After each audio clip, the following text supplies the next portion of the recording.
mi vida yo fui educado toda la vida a crecer en ciudades, a vivir en ciudades, a depender de las ciudades, a moverme en las ciudades, a educarme en las ciudades, porque así te educan desde chiquitito.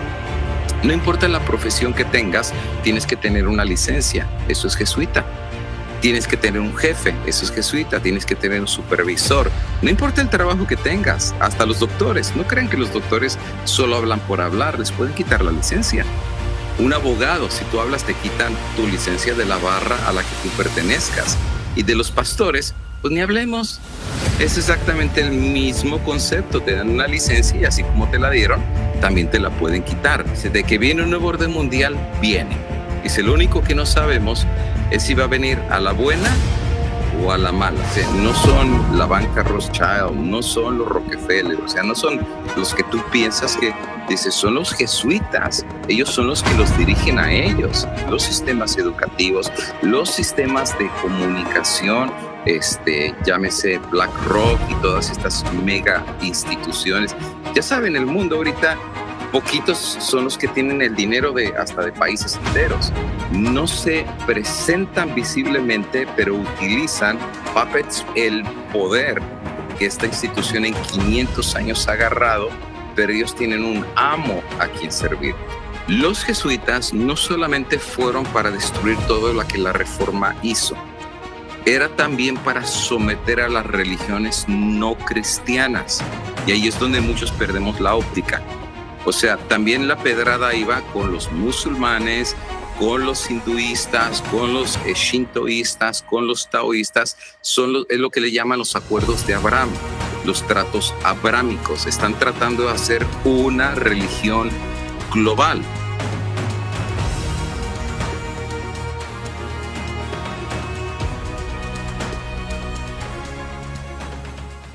Bueno, escogieron el tema de los jesuitas. Y de entrada, necesito especificar algunas cositas. Ahora, yo no sé hasta dónde ustedes aguanten la verdad como es, o quieren que la presentemos medio en verdad. Porque a veces depende del grupo, ¿verdad? A veces depende del grupo. Sin diluir. Por ejemplo, apenas acabo de regresar de Chile, porque ya se inauguró y dedicó la imprenta, ya gracias a Dios. Entonces, regresamos recién de Chile y se nos dejaron venir cantidad de hermandad y se pusieron a acampar. Fue muy bonito, pero no pudimos transmitir porque no hubo señal. Teníamos internet, pero estaba tan débil que dijimos, ya, mejor déjenlo así. A lo mejor Dios está permitiendo que lo que vamos a hablar sea solo para los que estamos aquí y no para el mundo. Entonces, pues nos destapamos y hablamos. Eso sí, de preguntas había muy buenas preguntas. Mucho joven que fue a la reunión, yo me quedé muy sorprendido y traían preguntas muy buenas de todo tipo. Entonces, sí hablamos muy francamente, hablamos muy abiertamente, pero hay ciertas cosas, a ver cómo se los digo, que a veces no estamos como iglesia tan preparados para entender. Podemos escuchar, pero eso no significa que estamos entendiendo el concepto. Entonces, en este caso, pues con ellos me abrí, o sea, de capa. Por ejemplo, la Iglesia Adventista, en términos generales, es una organización, institución, que literalmente es multimodal, en el sentido de que en cada región y cada lugar no es exactamente igual. Por ejemplo, tú encuentras Norteamérica y tiene una idiosincrasia y mentalidad diferente a Centroamérica, y Centroamérica tiene una idiosincrasia diferente a la adventista de Sudamérica, y tú dirás, pero somos adventistas, sí, pero la idiosincrasia es diferente, no es exactamente igual. Por ejemplo, en Perú, cuando fui a predicar allá para la inauguración de la segunda imprenta en Juliaca, que colinda con Bolivia y con Chile, allá se hicieron esfuerzos para que la gente no fuera, y se hicieron cartas de parte de la Unión y de la asociación, Y prácticamente al final del día fueron más de 1,000 personas y eso fue un evento muy bonito, porque la gente está como liberándose ya de ese concepto de, me borras de la iglesia, es como que ya estoy perdido, ya no voy a ir al cielo y ya perdí mi relación con Dios. Y ellos ya empezaron a entender, mientras yo esté bien con Dios, lo demás pues es como sobrante, ¿no? Porque como leímos ahorita en la cita, la relación entre espiritual es entre dos, es entre Dios y la persona. Eso se leyó en la cita hace como 4 citas anteriores, que me gustó mucho esa parte, que es muy verdad. Dios no salva a nivel institucional o a nivel de iglesia, sino a nivel individual, es tú y él. Nadie más está en medio de eso. Ahora, en Sudamérica es un poquito diferente, porque allá, por ejemplo, si te dicen no vayas a un lugar, la gente es como donde manda capitán, no gobierna marinero, la gente no va y tiene un miedo, y si van, entran casi con sombrero y con lentes oscuros, y como para que no los reconozcan por el miedo que tienen de que los vayan a identificar con, ya sea como les llaman, disidentes o fanáticos o extremistas, y la lista sigue, ¿no?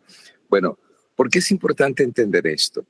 Porque cuando leemos El conflicto de los siglos, tenemos que actualizarnos a lo que está pasando en el día de hoy. La Iglesia Católica tiene una característica, y la característica de que tiene más adelante, más o menos en la página 520 y tantos, Elena de White, cuando habla de la nueva modalidad en que va a entrar la Iglesia Católica, no va a ser exactamente igual a la modalidad que tuvo en los tiempos de la Reforma ni la Contrarreforma, porque ella explica que la Iglesia es camaleónica. ¿Qué significa eso? Que se adapta y va cambiando conforme el siglo, la etapa y la circunstancia.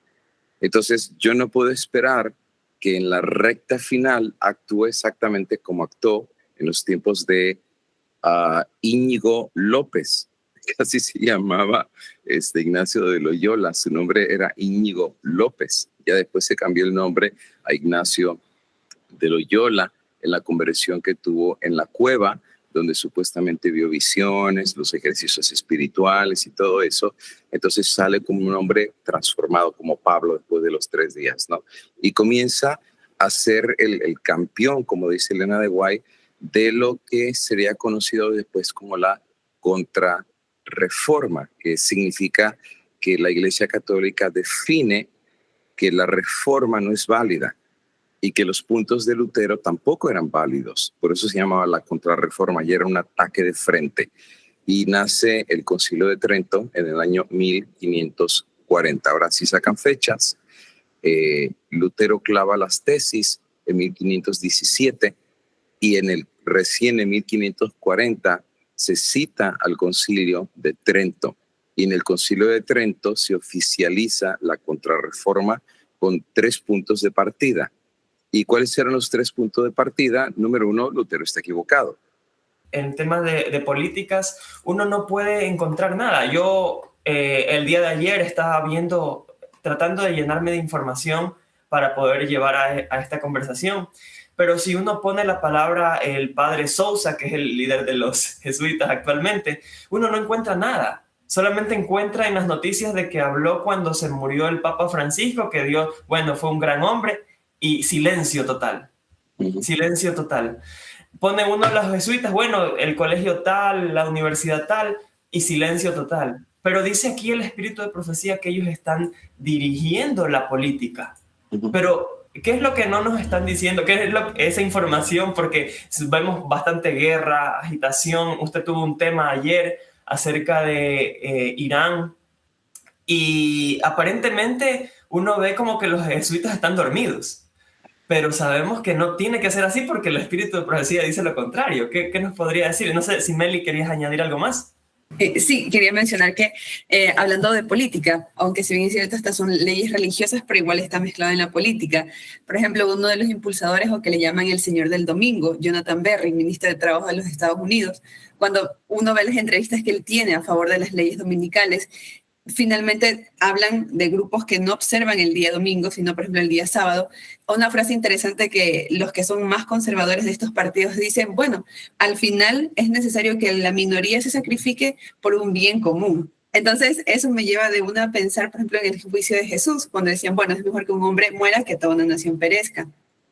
Y hablando acerca de adoctrinamiento en la fundación de escuelas, colegios, universidades, digo, wow, o sea, ahí se ve el impacto de esta mentalidad desde niños, la siguen cultivando adolescentes, adultos, que los llevan a esta clase de pensamiento como se leyó en el conflicto de los, en el conflicto de los siglos, que al final el mayor objetivo supremo es tan solo servir al Papa. Entonces ellos quieren imponer este sistema de doctrinas. O sea, en este caso, esa mentalidad que tienen. Entonces me llamó la atención aquello. Y otros defensores de estas leyes finalmente dicen algo similar, que bueno, no nos podemos sacrificar la mayoría por una minoría y que la minoría al final debería observar el día domingo. Que empezarán así con leyes que tendrás dos opciones, que igual tendrás un salvoconducto, pero que al final la minoría tiene que acatar a la mayoría.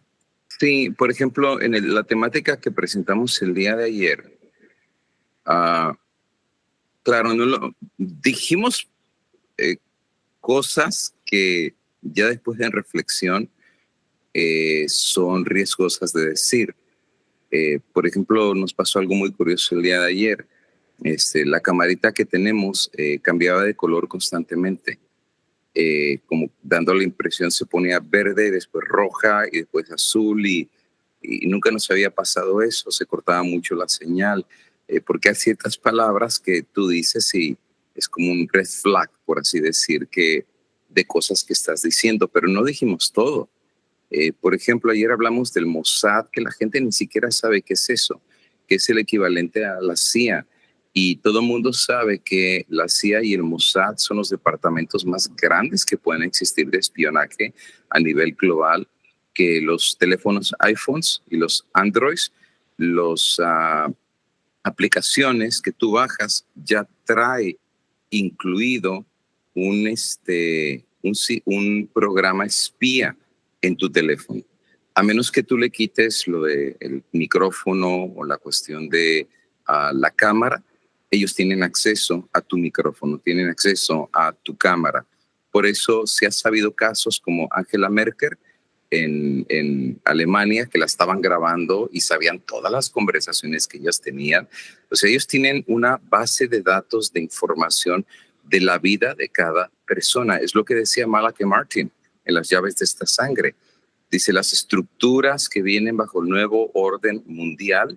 Dice, solamente estamos viendo la punta del iceberg, pero la realidad es que ellos van a tener un sistema de control sobre cada individuo y las naciones a nivel global. Y tú dices, eso es una locura. O sea, ¿cómo van a poder literalmente controlar a cada persona a nivel global? Porque tenemos todos un celular. Y con eso ya ni siquiera tienen que seguirte como antes te seguían los espías, ¿verdad? A dónde ibas, qué hacías. Y no, hoy en día ya con tu celular, el sistema de mapas ya dice dónde has estado, a qué horas fuiste, cómo fuiste, tu teléfono, qué compraste. O sea, este es el sistema de espionaje más perfecto que puede existir. Ahora, ¿quién inventó todo esto en parte de tecnología? El Mossad junto con las grandes compañías de Estados Unidos. Ellos tienen información de cada presidente, de cada política, de cada nación. Se ha rumorado grandemente que Epstein, no son 1,000 páginas, no son 2,000 páginas, estamos hablando de millones de páginas y solo Dios sabe la cantidad de videos que han de tener. Imagínate tú a cualquier líder político teniendo situaciones impropias con menores en videos. Y que los expongan públicamente. Estamos hablando que, o sea, ya los amarraron de tal manera que haces lo que te digo o viene un escándalo global con el cual, pues mira, el mismo Epstein terminó, dicen que ahorcado en la cárcel. Bueno, digamos que sí, terminó ahorcado en la cárcel, pero o sea, lo silenciaron, pero el archivo o los documentos ellos todavía lo tienen. Otra cosa importante de entender es que el judío sionista ha hecho una asociación muy profunda con el papado desde hace mucho tiempo. Salió un video en el cual tuvieron una reunión con el papa anterior, con Francisco, los más grandes financistas globales, y entre ellos venía la casa Rothschild. Para los que conocen un poco el trasfondo, la casa Rothschild son judíos, y son judíos que ya son más ricos que los Rockefeller. Con esto te digo todo para que tengas una idea del poder que tienen los Rothschild. Y son sionistas, o sea, son judíos que vienen de la diáspora. Y resulta ser que en este video el Papa Francisco se reúne con la casa Rothschild para la planificación del sistema financiero global que viene para los Estados Unidos de Norteamérica y para el mundo en general. Así es que están en la misma retórica, están en la misma página. Ahora, un video que no puse el día de ayer, que iba a poner, por ahí lo tengo entre mis documentos, es el de una auditora del Banco Mundial que le encargaron. Ese video lo bajaron, ya no lo, si tú te metes al internet ya no lo encuentras. Pero yo lo bajé antes de que lo quitaran del internet. Yo lo tengo en mis archivos digitales, en donde ella va a hacer una investigación acerca de bancos que están lavando dinero, etcétera, etcétera, y encontrar cuáles son los bancos más corruptos que están trabajando ya sea con el narcotráfico y etcétera, etcétera. Entonces, cuando finalmente da su reporte a las Naciones Unidas, le rechazan el reporte y le dicen, no aceptamos tu reporte. Entonces ella, indignada, porque tenía más de 10 años trabajando en auditorías de bancos globales, al final de eso le hacen una entrevista, y en esa entrevista el entrevistador le dijo, oye, ¿por qué te rechazaron el reporte? Dice, porque yo encontré quiénes son los verdaderos crooks, y la palabra crook en inglés son los verdaderos corruptos, o sea, los capos, los que están realmente dirigiendo todo, pero crook es chueco, torcido, o sea, los que están bien torcidos.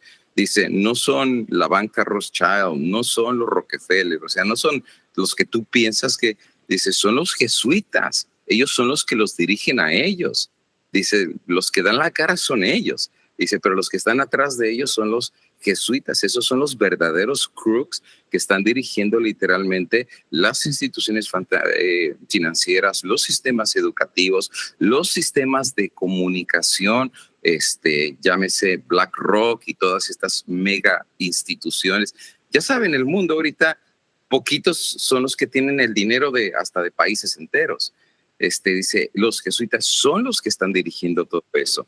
Y prácticamente no se presentan visiblemente, pero utilizan puppets, por así decir, o sea, mascarillas de frentes para crear una confusión, decir, oh, son los Rothschild, oh, son los Rockefeller, oh, es la banca de BlackRock, o es los Bilderberg, o son aquel grupo, y ellos bien felices de la vida por detrás diciendo, si supieran que somos nosotros.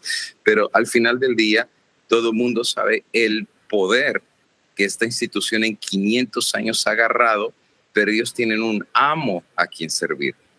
Y el amo que tiene a quien servir, Elena de White, por eso es importante estos estudios, porque estos estudios históricamente en el momento nos ubican, por más que cambien los tiempos, hay algo que no cambia. Y es la institución del papado. El papado va a seguir. Elena de White lo explica. Ella dice, si el papado en verdad hubiera cambiado, y ya lo dice en los 1800, si en verdad hoy le presenta una cara muy bonita, está en la página 523 en adelante, dice, hoy le presenta al mundo una cara muy bonita, apacible, parece que ya cambió, parece que ya no es la misma institución de antes, etcétera, etcétera. Dice, pero los protestantes que se inclinaron a creerle esa mentira, cuando se quite la máscara se van a dar cuenta que no cambió, que las mismas doctrinas siguen siendo las mismas, el perdón de los pecados, la cuestión de rezo por los muertos. Dice, solamente cambió el formato de afuera, pero por dentro siguen siendo lo mismo, y cuando comience la persecución es cuando se van a dar cuenta que se metieron con el enemigo y lo dejaron entrar a casa. Claro, nosotros los adventistas sabemos eso simplemente porque hemos leído El conflicto de los siglos. Por eso no nos tragamos el cuento que tienen cara de humildad y de sencillez y que parece que sí han cambiado, aunque no se crean, hay adventistas que se están tragando el cuento. catedráticos de universidades adventistas están promoviendo dentro de la iglesia adventista una reevaluación de Apocalipsis 13, en donde dicen, oigan, pues Elena de White escribió para el papado de aquellos días.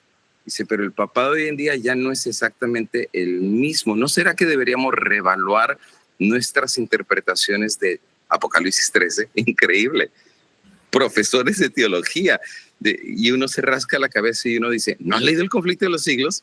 Donde Elena dice, no crean, el cambio no es real, el cambio no es genuino, es pura apariencia, pero son los mismos. El colmillo lo tiene ahí, nada más que lo maquillaron bastante bien y no se ve. Pero cuando tengan el poder, la Biblia dice que literalmente van a empezar otra vez los tiempos de persecución en toda su fuerza y va a ser demasiado tarde para los protestantes y aún para el remanente. ¿Por qué? Porque nos va a agarrar con una sorpresa abrumadora como no la esperamos. En ese sentido, perdón, un ejemplo muy palpable aquí en Ecuador fue el año pasado con respecto al tema del sistema financiero y los bancos.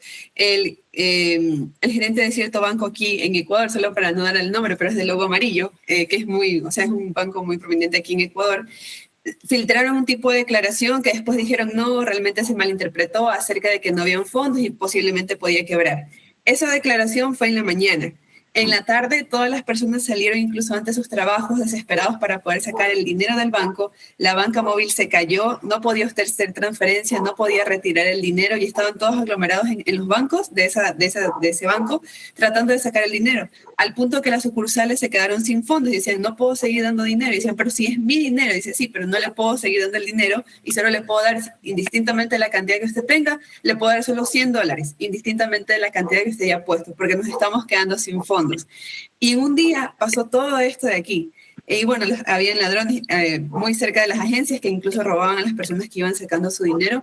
Pero en ese día hubo un caos, al menos aquí en la ciudad de Guayaquil, al ver toda esa aglomeración y las personas desesperadas porque decían, es que es mi dinero, ni siquiera puedo entrar a la banca móvil, está caída, no puedo retirar el dinero. Entonces ahí vemos cómo, justamente lo que mencionaba, al tener todo digitalizado, es muy fácil controlar a la población. Y habían personas que decían, son los ahorros de toda mi vida, o vengo aquí porque necesito sacar una suma fuerte de dinero, y simplemente le decían, no puede sacar el dinero. Aunque tenga la cantidad que tenga, no lo puede retirar. Es donde uno hila la idea de que por alguna razón Dios tiene 120 años de decirle a su pueblo, salgan de las ciudades. Entonces, yo me recuerdo cuando empecé a estudiar este tema no le agarraba como mucha lógica. ¿Para qué salir de las ciudades? ¿Y quién va a predicar en las ciudades? ¿Y quién va a dar el mensaje en las ciudades? ¿Y quién va a dar el fuerte pregón en las ciudades? Pero Elena de White era clara en decir, el pueblo de Dios que predicará en las ciudades no vivirá en ellas, vivirá en el campo, fuera de las ciudades. ¿Por qué? Porque tendrán su tierrita, porque tendrán, y aquí se juntan muchas cosas que no entendíamos en un principio. ¿Qué les parece la reforma pro salud? ¿Por qué Dios nos dio la reforma pro salud? A mí, si había hospitales, si había clínicas, si había doctores, ¿para qué darnos algo de lo que ya había? Es que nos lo dio de otra forma, porque la intención de Dios no era tener hospitales a la forma que se tienen hoy en día. Ella dice, Dios tiene médicos que solamente Él aprueba. ¿Y cuáles son? Pues ya lo sabemos, ¿no? El agua, el ejercicio, la vida en el campo, etcétera, etcétera. Porque iba a llegar un momento que en el plan que Satanás tenía, no es contra el mundo, y en eso tenemos que estar bien claros, ¿eh? Todo lo que viene a nivel global no es contra el mundo. O sea, porque el mundo el diablo ya sabe que lo tiene. O sea, el diablo no se preocupa de cualquier nación. Miren, todos están es feo decirlos, pero todos están en la misma cama, o sea, todos están asociados, literalmente. Todos están conflagrados, por así decirlo. En Apocalipsis 17, la cuestión de los 10 cuernos, donde dice, Dios les pone en el corazón darles su apoyo a la bestia por 1 hora. No es de ellos, es que Dios se los permite. Y el mundo entero le va a dar el apoyo a la bestia cuando la herida mortal sea sanada, incluyendo Estados Unidos, y no solamente Estados Unidos, incluyendo Israel.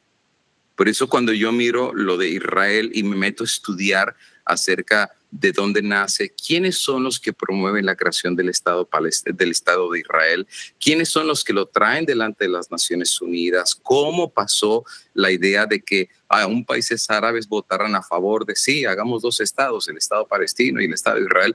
O sea, se metieron a la fuerza literalmente, y cómo en tan poquitas décadas, ya no estamos hablando siglos, décadas, económicamente, militarmente, estratégicamente y en todo sentido han tenido un poder tan grande que literalmente están trabajando no para los intereses de Dios, están trabajando para otros intereses asociados con Estados Unidos, que es un poder que aparece en la Biblia, y con el Vaticano, que es el otro poder que aparece en la Biblia. Eso están conflagrados, pero al final del día van a ser todos los poderes. Los ricos, Starlink con los satélites, las instituciones bancarias, la institución de salud. Ya lo vimos con el COVID. O sea, simplemente ustedes vean ahí el claro ejemplo de lo que viene. Con el COVID fue un experimento.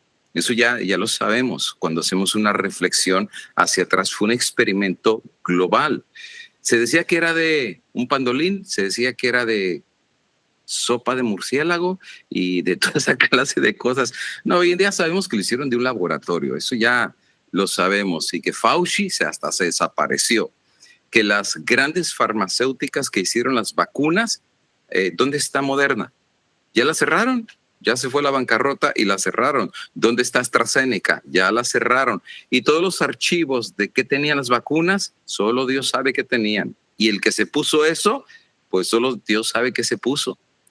¿Y en qué etapa de la historia se ha sabido que se han puesto 1 refuerzo, 2 refuerzos, 3 refuerzos, 4 refuerzos? Hay países que hasta 7 refuerzos se pusieron. Pero era un experimento de ver cómo responde la población ante eventos de crisis, cómo responden las instituciones de salud, políticas, financieras, cómo responden los países, cómo responden los maestros, cómo responden las iglesias, los líderes, los pastores. Ahorita ya tienen una buena idea. Ya saben que metiéndole suficiente miedo a la gente es capaz de todo. Aunque no sepa, aunque sean experimentales, aunque no tengan aprobación médica, pues es de emergencia, póngansela. ¿Y qué tiene? Pues yo no sé, solo firma el papelito y póntelo. Y yo me lo recuerdo porque a mí me tocó viajar a varios países que ni siquiera te dejaban entrar al país si no te ponías la vacuna, o si no te ponían los hisopos, que eran gigantescos, hasta al fondo de la garganta para sacar los supuestos virus, para hacerte un examen que después supimos que era un examen que no servía absolutamente para nada, porque te daban falsos negativos. Y el mismo que hizo el examen llegó a decir, ¿saben qué? No es correcto, no sirve, no lo utilicen, y hasta a él le cayeron la boca. Entonces, vemos la tendencia hacia dónde va, y eso se va a repetir otra vez en el tiempo del fin con los que vivan en las ciudades. Y de hecho, desde hace mucho tiempo, por ejemplo, ¿quién maneja El Economista? ¿Quién maneja las más grandes publicaciones a nivel global? Son ellos. ¿Quién maneja los medios de comunicación? Son ellos. ¿Quiénes son los dueños de las redes sociales? Son ellos. Por eso nadie te da nada gratis. Todo lo que es gratis no es gratis. Todo lo que tú subes a Facebook es de ellos. Todo lo que tú subes a Twitter es de ellos. Fotos, videos, textos, o sea, ellos son dueños absolutamente de toda la información. ¿Por qué es importante entender esto? Porque en el tiempo del fin la historia se va a repetir. Es el paralelismo, es la repetición de la historia. ¿Cómo crucificaron a Jesús? O sea, ¿cuál fue la metodología que usaron para crucificar a Jesús? Trajeron falsos testigos y tergiversaron lo que él dijo. Eso es muy posible que los que predicamos van a agarrar un pedacito de un sermón y otro pedacito de otro sermón y otro pedacito y van a decir, miren toda la cantidad de barbaridades que dijo. Y tú dices, pero si nomás pusieron 30 segundos, o sea, vean todo el sermón. Pero no, o sea, simplemente las mismas palabras que decimos van a ser lo que van a usar en contra de nosotros. Por eso dice que muchos que viven en el campo van a ir a la ciudad, pero ya no van a regresar. Pero sus familias van a estar seguras en él, campo, pero sus hijos van a seguir la obra que sus papás comenzaron. Entonces, este concepto yo no lo entendía sino hasta hace algunos años, porque toda mi vida yo fui educado, toda la vida, a crecer en ciudades, a vivir en ciudades, a depender de las ciudades, a moverme en las ciudades, a educarme en las ciudades, porque así te educan desde chiquitito. No importa la profesión que tengas, tienes que tener una licencia, eso es jesuita. Tienes que tener un jefe, eso es jesuita. Tienes que tener un supervisor. No importa el trabajo que tengas, hasta los doctores. No crean que los doctores solo hablan por hablar, les pueden quitar la licencia. Un abogado, si tú hablas, te quitan tu licencia de la barra a la que tú pertenezcas. Y de los pastores, pues ni hablemos. Es exactamente el mismo concepto. Te dan una licencia y así como te la dieron, también te la pueden quitar. Han sido muy astutos los jesuitas en este nuevo sistema que estamos entrando.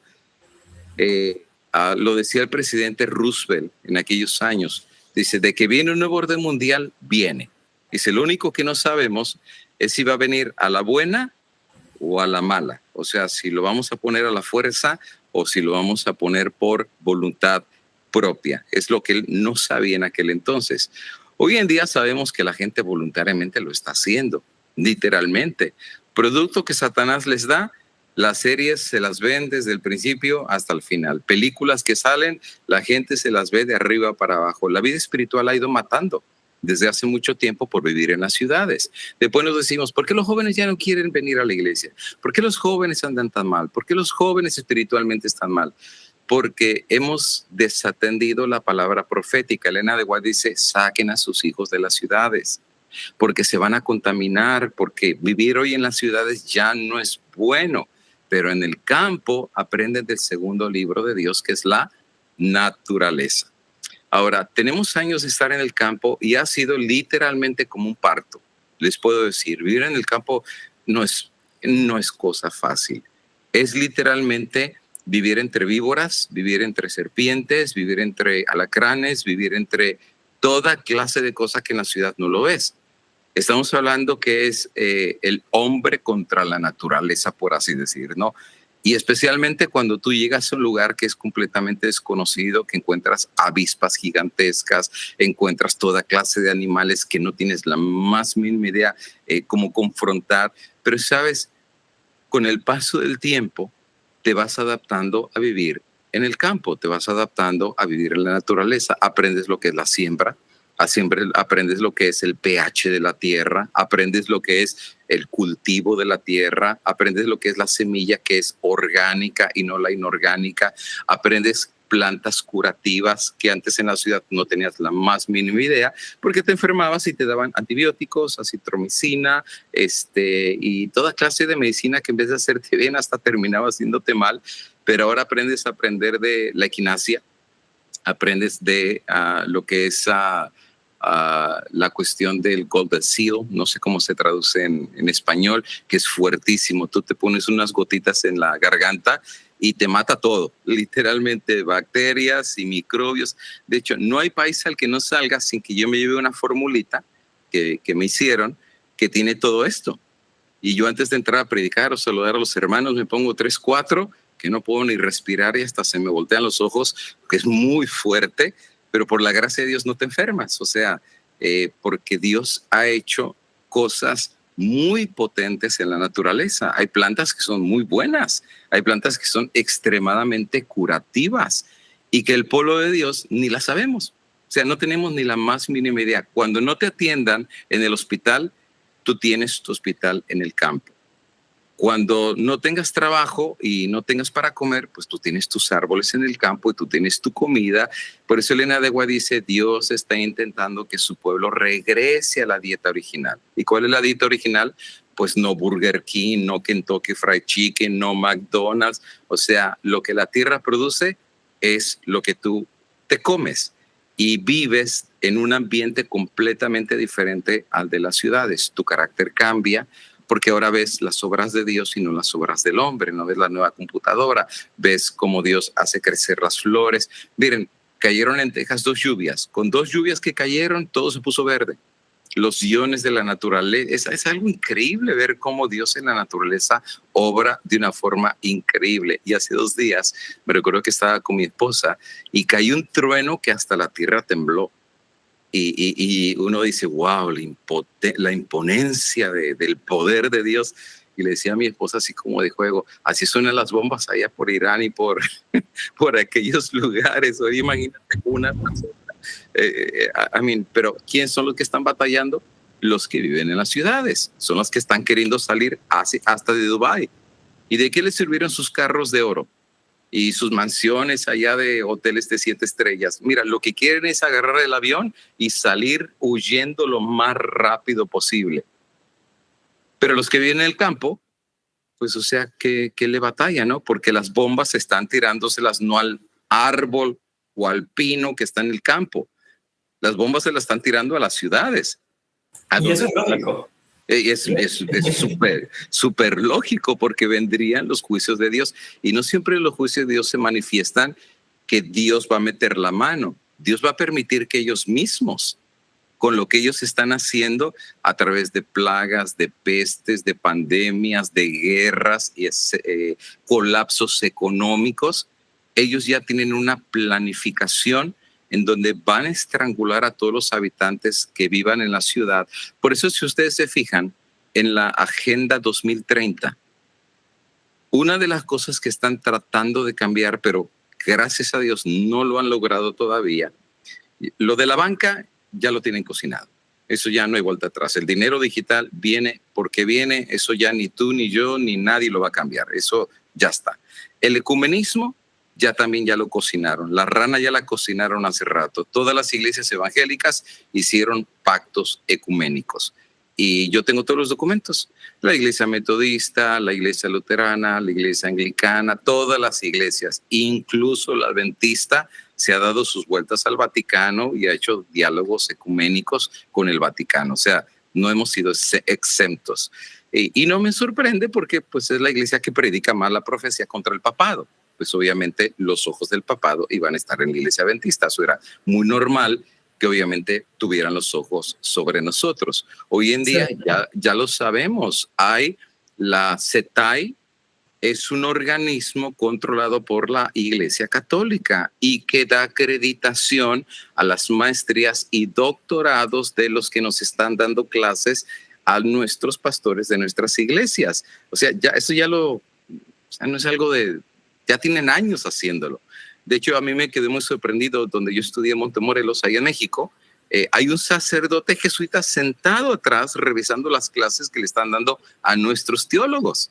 Y sentado ahí atrás como nada. O sea, y si eso es, y no solamente es Montemorelos, son de México hacia abajo todas las universidades. Sea la de Costa Rica, la de Chile, el país que tú quieras está bajo CETAI. Al principio yo me sorprendía, pastor, porque decía, bueno, ¿y cómo? Pero realmente si no lo hacen, no están haciendo su trabajo, porque realmente ellos quieren justamente poner abajo la reforma. Y si no no estarían tratando de infiltrar y no seguirían haciéndolo, cambiando nuestra teología, realmente no estarían haciendo su trabajo. Exacto. Pero esto lo han planificado por siglos. Volvemos a lo mismo. Se fueron metiendo de poquito a poquito, es como la rana, ¿verdad? La vas hirviendo, subiéndole el calor del agua, y cuando ya recuerdas, la rana está hervida y ni cuenta se dio. Entonces, ¿cómo el diablo le ha hecho para controlar el sistema financiero? De a poquito. Si no, pregúntenle a Milei. Le dieron $20 mil millones. Argentina la vendió y ni cuenta se dio. Nunca les van a pagar ese dinero de regreso. Les van a quitar los recursos, les van a quitar el dinero. No lo quieren creer, pregúntale a Venezuela. En cuestión de un solo día, en 4 horas, les quitaron al presidente y se quedaron ya con los pozos petroleros. Si tú piensas que no son capaces de hacerlo, lo están haciendo ya delante de tus ojos, lo están haciendo delante, o sea, ya no tienen ni siquiera la vergüenza de decir, hagámoslo en una operación ultra secreta que nadie lo sabe. No, ya lo hacen en vivo y en todo color. Hasta dicen que usaron máquinas que hacían que vomitaran los 400 guardaespaldas de Maduro, y que al final del día salió hasta con la esposa. Y eso te da como una idea de, caray, ¿por qué se llevaron a la esposa? Si el otro era con el que tenían el problema. Todos están en lo mismo. Hay un plan que ya lo tenían designados desde hace mucho tiempo para el control del dinero, control de los recursos, control de la banca, control de la religión. O sea, se han expandido de una manera que ahorita no hay forma de salirse de los tentáculos para el nuevo orden mundial y especialmente las religiones. Y aquí hago un paréntesis de explicación. Los jesuitas no solamente fueron para destruir todo lo que la Reforma hizo, era también para someter a las religiones no cristianas. Y ahí es donde muchos perdemos la óptica. O sea, también la pedrada iba con los musulmanes, con los hinduistas, con los shintoístas, con los taoístas. Es lo que le llaman los acuerdos de Abraham, los tratos abrámicos. Están tratando de hacer una religión global. Entonces el ecumenismo, por eso van a ver al Papa que se reunió con el Dalai Lama, que se reunió con el líder de la religión musulmana, que se reunió con gurús de la India, o sea, hasta con brujas. Salen en reuniones que las brujas están echando humo y todo eso. Y dices, ¿y qué tiene que andar metido el Papa en eso? Porque viene una religión globalizada. O sea, no solo son los protestantes. Los protestantes en comparación con los musulmanes, pues son una minoría de minoría de minoría. Los musulmanes son 1.400 millones a nivel mundial. Los protestantes, ¿cuántos son? 300, 400, o sea, hay otras religiones que son más grandes, pero las iban a controlar. Y de eso vienen las guerras que están pasando hoy. Las guerras que están pasando hoy era una planificación que habían hecho los jesuitas, eso está por escrito. Iban a hacer 7 guerras para dominar países musulmanes que no se iban a someter al nuevo orden mundial. Y empezaron con Irak, con Afganistán, con Kuwait, y todos los países árabes, que por cierto hay una profecía de los árabes en la Biblia. Si ustedes la han notado, hay una profecía donde Dios hablaba acerca de los musulmanes en la profecía. Por ejemplo, si ustedes hacen una recapitulación, Abraham recibe la promesa del hijo que va a venir a través de Sara. Pero como ya se ponen viejitos, se aparece el ángel y le dice, de aquí más o menos el año que viene, Sara va a quedar embarazada y va a tener un hijo. Y Sara, que está escuchando por detrás de la tienda, pues se pone a reír y le dice, ¿por qué se rió tu esposa? Y claro, Sara dice, pues porque yo ya no puedo tener hijos ni nada por el estilo. ¿Cómo un viejito va a tener un hijo? Entonces al final Sara queda embarazada y tiene el hijo y le pone por nombre Isaac. Y la palabra Isaac significa risa, porque Sara se rió. Pero antes de que Sara tuviera un hijo, Abraham ya había tenido otro hijo. Y lo había tenido con Agar, que era una esclava. Y resulta ser que viene Ishmael. Y cuando Sara corre a Agar de la casa, se le aparece el ángel de Jehová. Y el ángel de Jehová le dijo, ¿por qué estás aquí? Estaba junto a un pozo. Y entonces dice, pues porque mi señora pues me hizo la vida de cuadritos y me tuve que ir. Y dice, regrésate. Porque del hijo que vas a tener, Dios va a sacar una nación. Y esa nación, y ahí da las características, va a estar contra todo, va a ser como cabra montés, nadie la va a someter. ¿Y quién creen que nacieron de los ismaelitas? Los musulmanes. De hecho, si ustedes ven la intervención de los ismaelitas en el paso de la historia bíblica, cuando quieren los hermanos de José matar a José, ¿quién salvó a José? Venía una caravana de mercaderes. ¿Pero qué mercaderes eran? Ismaelitas. Y los ismaelitas se llevan a José y lo venden en Egipto y ya pasa lo que sabemos que pasó, ¿no? O sea, Dios lo pone como el segundo de Egipto, pero eran los ismaelitas que se lo llevaron. De hecho, Elena de White tiene un capítulo en Conflicto de los Siglos que ella dice que la reforma protestante de Martín Lutero nunca se hubiera dado sin la intervención de los musulmanes. O sea, ella lo dice así con todas esas palabras, porque dice que mientras el rey Carlos V, no sé si ya llegaron a ese capítulo, dice que cuando está dándole la decisión del golpe decisivo a los protestantes, que les va a cortar la cabeza, o sea, va con todo, va con todo, dice que los sarracenos llegaron por las costas. Por eso de ahí sale, no hay moros en la costa, ¿verdad? Porque vinieron los sarracenos a las costas y el rey Carlos V tuvo que tomar una decisión. O darle el golpe certero al movimiento protestante o proteger su país de los sarracenos, o sea, de los musulmanes que venían en los árabes en las costas de España. ¿Qué decidió Carlos V? Ir contra los sarracenos. Y Elena de White dice, eso abrió el paréntesis de oportunidad para que la reforma se esparciera por todos lados, y cuando el papado trató ya era demasiado tarde porque ya se había regado como fuego por todos lados. Pero ¿quién les paró el golpe decisivo contra los protestantes? Fueron los musulmanes.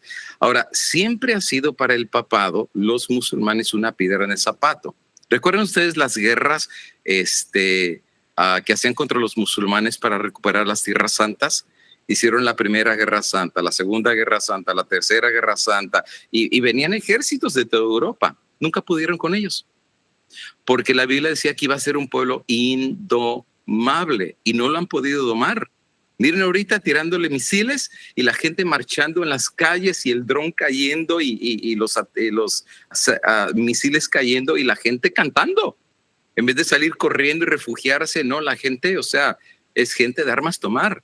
Estados Unidos no sabe que se metió con la más fea, o sea, se metió con un país persa. Estamos hablando de que es un país indomable y que tenía 30 años preparándose para esta guerra. Ahora, ¿por qué están peleando contra ellos? Porque ellos se están oponiendo al nuevo orden mundial. Y todo el que se oponga contra el nuevo orden mundial lo van a poner en línea, cueste lo que cueste.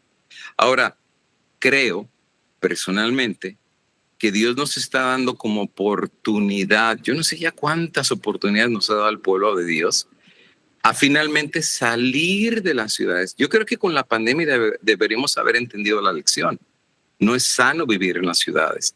Los que más se contagiaron eran los que estaban en las ciudades. Pregúntenle a Florida, pregúntenle a Nueva York, pregúntenle a Chicago, pregúntenle a Los Ángeles. Ellos son los que más se contagiaron y eran países del primer mundo y no tenían respiradores, no tenían médicos, los médicos y enfermeras no querían ir a trabajar, pero los que vivieron en el campo, pues ni siquiera se acuerdan que pasó una pandemia porque allá no les pasó absolutamente nada. Tenían su leñita, tenían su estufita, tenían sus arbolitos, tenían para calentarse, andaban sin mascarilla, andaban como nada entre las vaquitas. Pero los que le sufrimos son los que estamos en las ciudades. ¿Por qué? Porque el golpe no venía con los del campo, venía con las ciudades. Y aparte de eso, con los países que nos iban a alinear hacia el nuevo orden mundial. Por esa razón, el papado siempre ha tenido en la mira el someter a los países musulmanes que no se han querido someter. ¿Avanzado? Sí, pero todavía no con todos. E Irán era una piedra grande en el zapato. Por eso no es una casualidad que ahorita estén cayéndole con bombas y bombas de arriba para abajo y no pueden. Los musulmanes se habían preparado, pero creo que lo han hecho porque la pedrada final, al final del día, los van a terminar de someter. Eso viene porque viene, dice Apocalipsis 13, sobre toda nación, tribu, pueblo y lengua, lo van a lograr. La pedrada final no va a ser contra ellos, va a ser contra el pueblo de Dios. Y eso te lo ubica la profecía. El dragón se llenó de ira en contra del remanente. No es con los musulmanes, no es con los otros, es contra el pueblo de Dios que obedeció.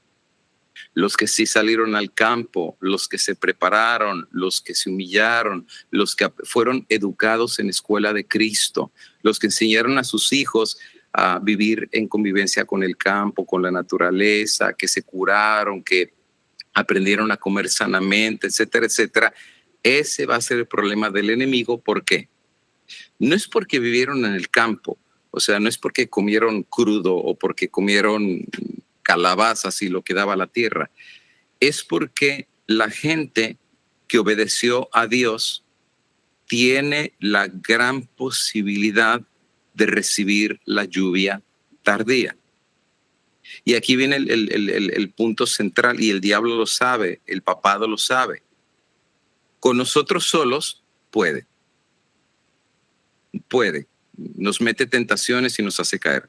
nos pone películas, nos hace caer, nos pone series. O sea, humanamente hablando, no tenemos oportunidad de combatir ni pelear contra huestes de demonios y una sociedad como Sodoma y Gomorra, ateísta y corrompida, pues tarde que temprano, o sea, tanto va el cántaro al agua que al final del día se rompe. O sea, mientras estemos en la ciudad es difícil ser espiritual, se los digo. Me ha tocado ir a Australia, me ha tocado ir a Canadá, me ha tocado ir a los países del primer mundo, vivo en Estados Unidos y déjenme decirles, es difícil ser espiritual en lugares ricos.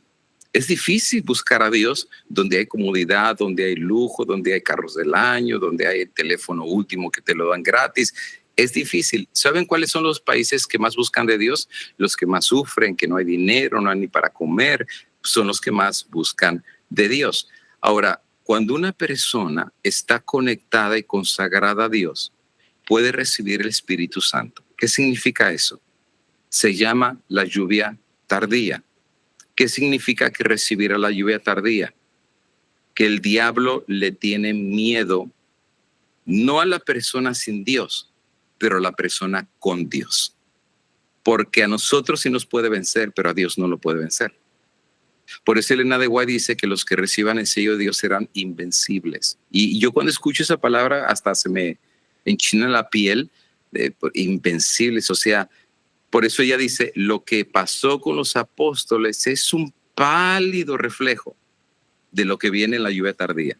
Cuando llegue la lluvia tardía, el enemigo no podrá vencerlos. Serán intocables. Van a hacer milagros. Eso es la reforma protestante. Dice que le van a poner la mano a la gente y la van a curar. O sea, ni siquiera van a tener que darle equinacia, ni le van a tener que dar tecito de orégano, no, le van a poner las manos y los van a curar. Van a hacer milagros que literalmente no se han visto desde los días apostólicos. Ahora, ¿le va a caer el Espíritu Santo a todos? No.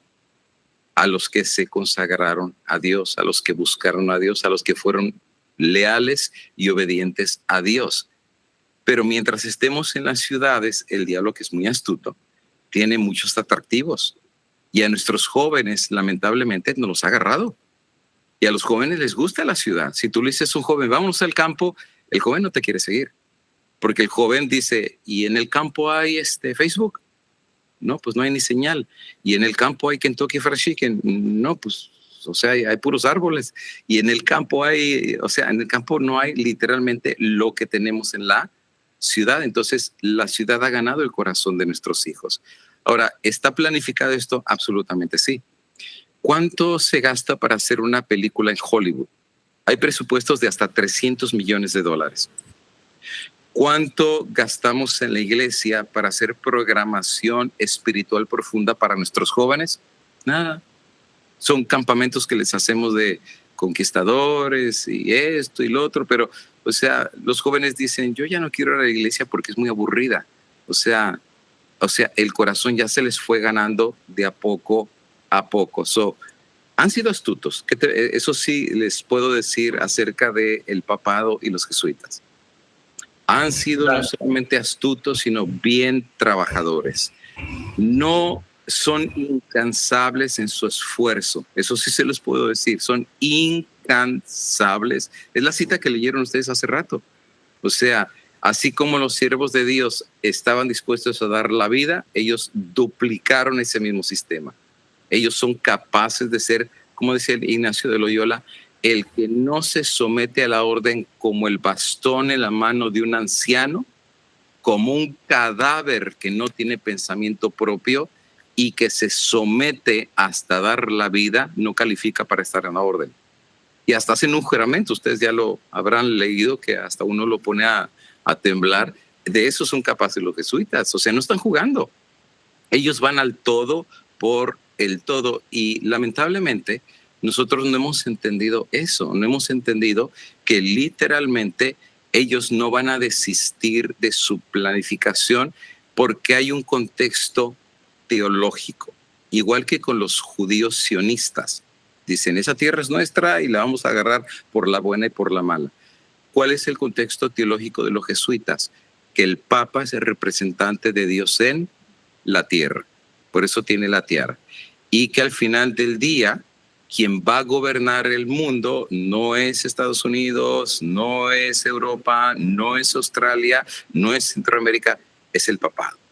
Porque es su legítimo derecho divino. Y no lo dicen por decir, ellos creen que el papado tiene que volver a gobernar el mundo y ese es su objetivo. Y lo van a lograr, bueno, Apocalipsis 13 dice que quien está atrás es el dragón y les va a dar su poder y su autoridad y su trono. O sea, viene ayuda de parte del enemigo, pero de parte de Dios también viene ayuda. O sea, el pueblo de Dios va a tener, como dice Daniel, pequeño socorro. O sea, viene Dios a ayudarle a su pueblo. Entonces, sí, las cosas están cambiando. No van a venir exactamente como en los días de la Santa Inquisición. Ahora, y con esto cierro la parte que estoy mencionando, si hay alguna pregunta. Esto lo he mencionado, lo he estudiado y lo sigo estudiando cada vez más. Hay algunas citas de Elena de White en donde ella dice que la esclavitud regresará al mundo. No me sorprende porque hoy en día hay esclavitud en un montón de países. O sea, trata de personas, o sea, eso existe. Pero si tú lees Apocalipsis 13, dice que la marca de la bestia es puesta sobre rico y pobre, libre y esclavo. ¿Serán capaces de eso en el tiempo del fin? Pues no dice Elena de White que muchos en las mazmorras lo van a esperar. O sea, van a estar metidos en mazmorras en el tiempo del fin. No está hablando de sus días, dice a la venida de Cristo. Date una vuelta al Sukkot, ahí en El Salvador, y dime si eso no es un campo de concentración. Y sabes que aquí en Estados Unidos se están haciendo varios. Aquí cerquita, donde estamos en Texas, en Luisiana, están haciendo uno gigantesco. En Florida, por donde está Trump, y ya ven que de ahí toma sus decisiones, están haciendo otro. Y hay varios lugares en donde están haciendo megacentros que dicen que son de detención. No son de detención, nosotros sabemos de qué son. Son literalmente para que todo disidente, o sea, político, económico, lo que sea, los van a meter ahí. Y aquí es donde entendemos un poco la otra dinámica de la profecía, cómo se va a dar. Hemos dicho siempre que va a ser la cuestión de sábado y el domingo, y estoy de acuerdo con eso. Pero el punto de quiebre que va a hacer que muchos se conviertan al evangelio va a ser el concepto de la libertad de conciencia.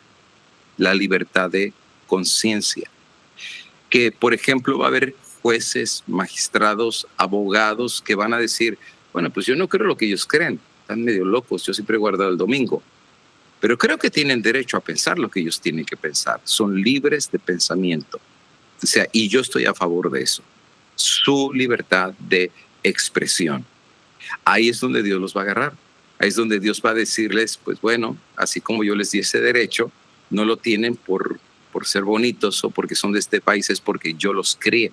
Y así como los crié a ellos y tienen libertad de expresión y de decisión, tú también lo tienes. Por eso muchos se van a convertir, porque van a saber que hay un creador, que no vienen de la evolución, que no vienen de una institución, que esos derechos no se los dio un país, que esos derechos no se los da una carta magna, que esos derechos se los dio Dios. Y por dárselos Dios, por eso Elena de White dice que nosotros defenderemos no nuestro punto de vista ni nuestra honra, defenderemos al Creador y a aquel que nos dio lo que nosotros tenemos, y eso será la primera vez que la gente lo escuche, porque la gente nunca va a entender estos conceptos hasta que alguien se los diga, pero ya estando juzgado, o que ya lo tengan enfrente de las cámaras, y miles, Elena de White dice, se convertirán por el testimonio de pocos.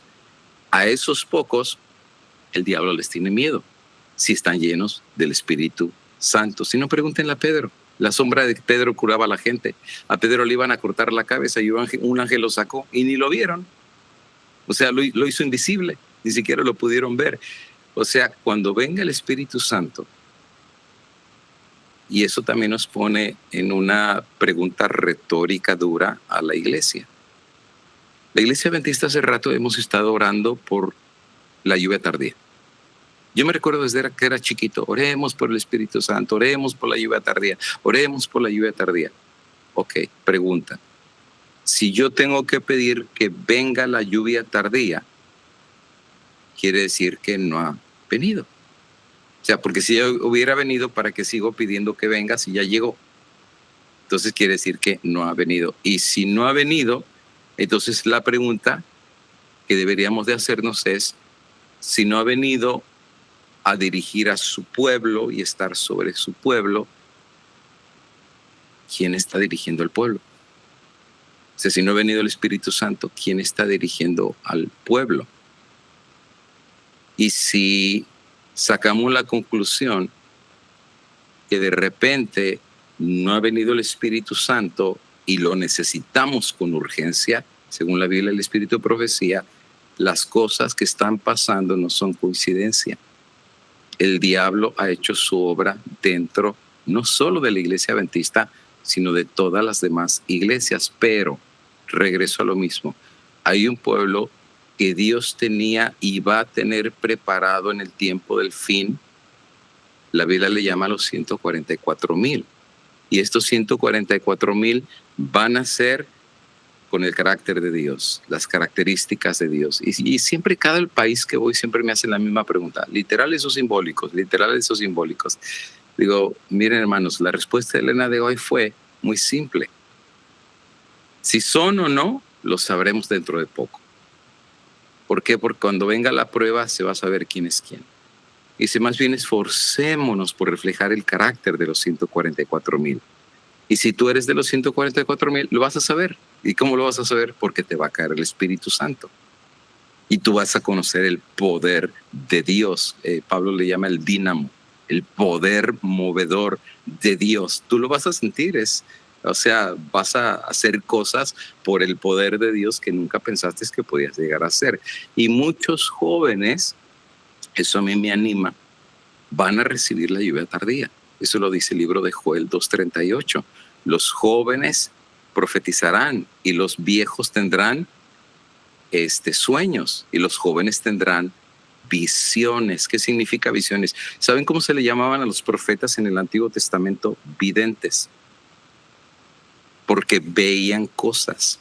Y los jóvenes tendrán visiones. ¿Y por qué los ancianos tendrán sueños? Porque los ancianos, que son respetables, van a corroborar las visiones que los jóvenes están viendo.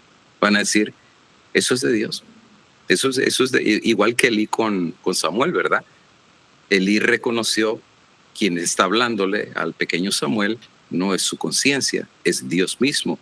La próxima vez que te hable, tú dile, habla y tu siervo oye. El viejo con el joven hicieron un equipo ahí, pero no fueron los hijos de Elí. Simplemente uno que Ana fue a dejar. Creo que en el tiempo del fin la historia se repetirá. Por eso yo creo mucho en los jóvenes. Creo que los jóvenes Dios los va a usar grandemente en el tiempo del fin. ¿Qué significa eso? Que nosotros como papás tenemos una responsabilidad de no soltar a nuestros hijos, de no soltar a los jóvenes, de no entregárselos así tan facilito al mundo, ¿verdad?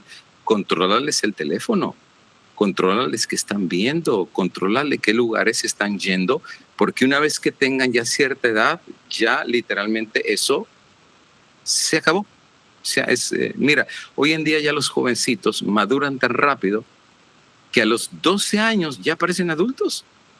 Y tú les dices a una muchachita de 13 años, hey, vamos a hablar de sexualidad. Ok, ¿qué quieres que te explique? O sea, ya saben todo. Con las redes sociales y con la sociedad como estamos, saben todo. Fui a Chile la primera vez y fui en tiempo de invierno.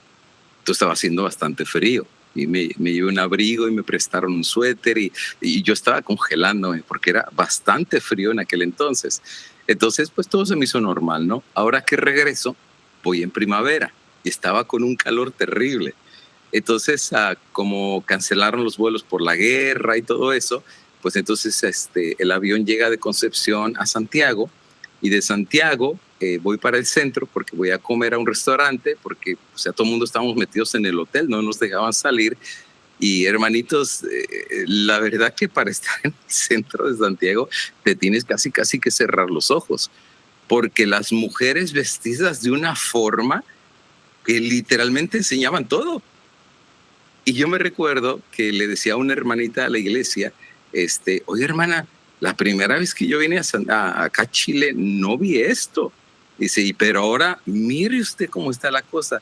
Y dice, no, pastor, es que usted vino en el tiempo del frío. Dice, ahorita ya está con calor. Le digo, pero, o sea, ¿por qué se visten así? Dice, no, pastor, ya tiene tiempo. La sociedad ha cambiado radicalmente. Nuestros jóvenes ya no es lo que nosotros éramos antes. Si el diablo puede cambiar una sociedad, ¿no creen que puede cambiar también una iglesia? O sea, el diablo es muy astuto y las ramas que el diablo tiene para cambiar y hacer en metamorfosis los sistemas que van a lograr la imposición de la marca de la bestia, la ley dominical, todo ya está colocado en plataforma. ¿Qué es lo único que le falta? Los poquitos que no se quieren someter, los poquitos que no le quieren entrar. ¿Y cómo los van a someter? Pues prendan la televisión y miren lo que están haciendo. Si no es por un lado, va a ser por el otro lado, pero al final del día Estados Unidos está cambiando. Y eso nosotros ya nos dimos cuenta por acá. Estados Unidos ya está hablando como dragón. Estados Unidos, mira la gente que está junto al presidente, la forma como hablan. Tú te pones a pensar, wow, ¿esto es Estados Unidos o esto es Afganistán o esto es Irak? No, es Estados Unidos. Está cambiando radicalmente. Mira nuestros países. Ahorita en Chile ganó uno que es ultraderechista y viene, pero con todo, grandes cambios en el país. Y viene un colapso económico, eso se los adelanto.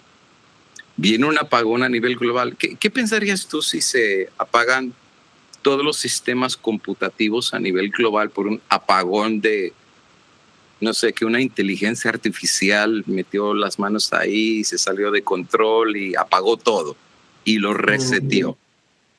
Pero que cuando lo resetea, tu cuenta bancaria está vacía y tú no tenías el expediente de todo lo que depositaste, y el dinero que tenías, y el banco simplemente te dice, tú ves en tu aplicación cero.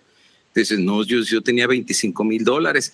No, pues lo siento, o sea, pues es que nosotros ya tampoco tenemos archivos porque todo era digital y al apagarse también perdimos todos los archivos y no tenemos forma de recuperarlos, o sea, se borró todo.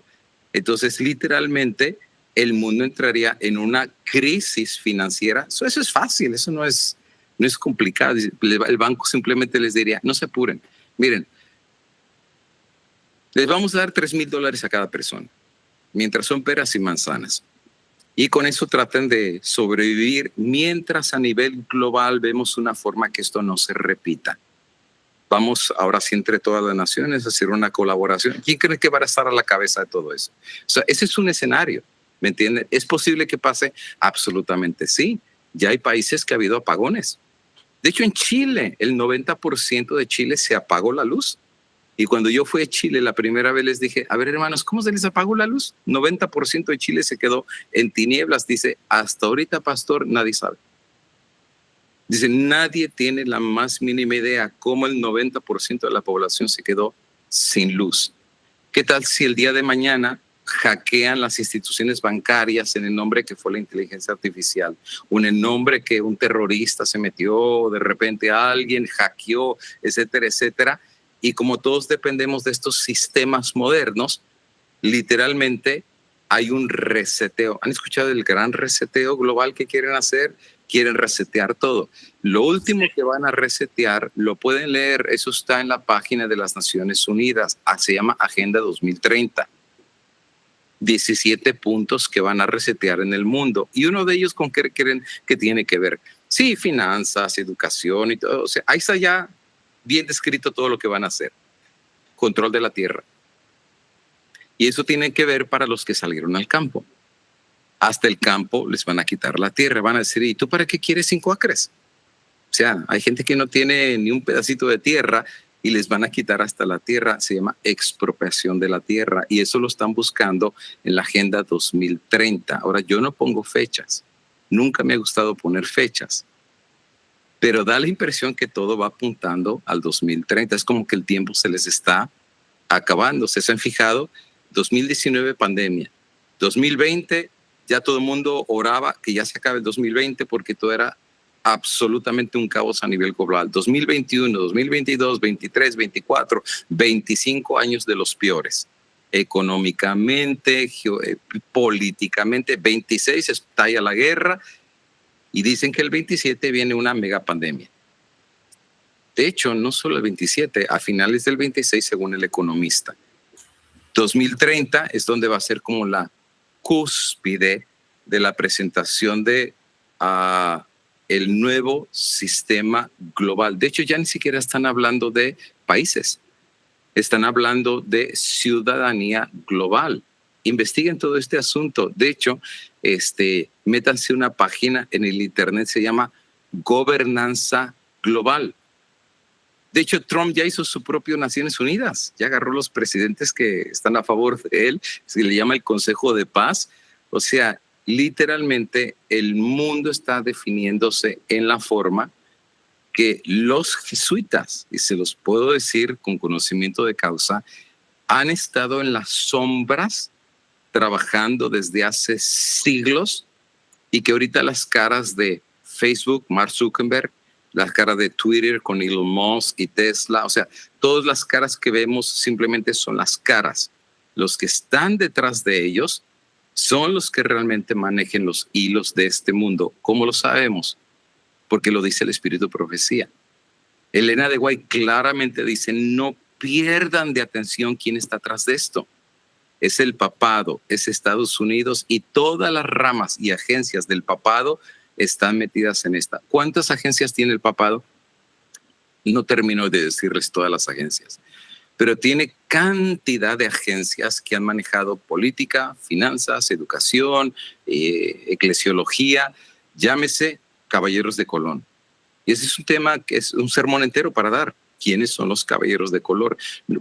No hablemos del Opus Dei, que la palabra Opus Dei es una palabra latina que significa la obra de Dios, y ellos trabajan literalmente para el nuevo orden mundial. No hablemos de los jesuitas, de los dominicos, de los tomasinos, de los franciscanos, las carmelitas descalzadas y todas las órdenes que la iglesia tiene, que son infinidad de ramas que tiene el árbol del papado, que literalmente hoy por hoy estamos llegando ya a las uñas de la estatua de Nabucodonosor.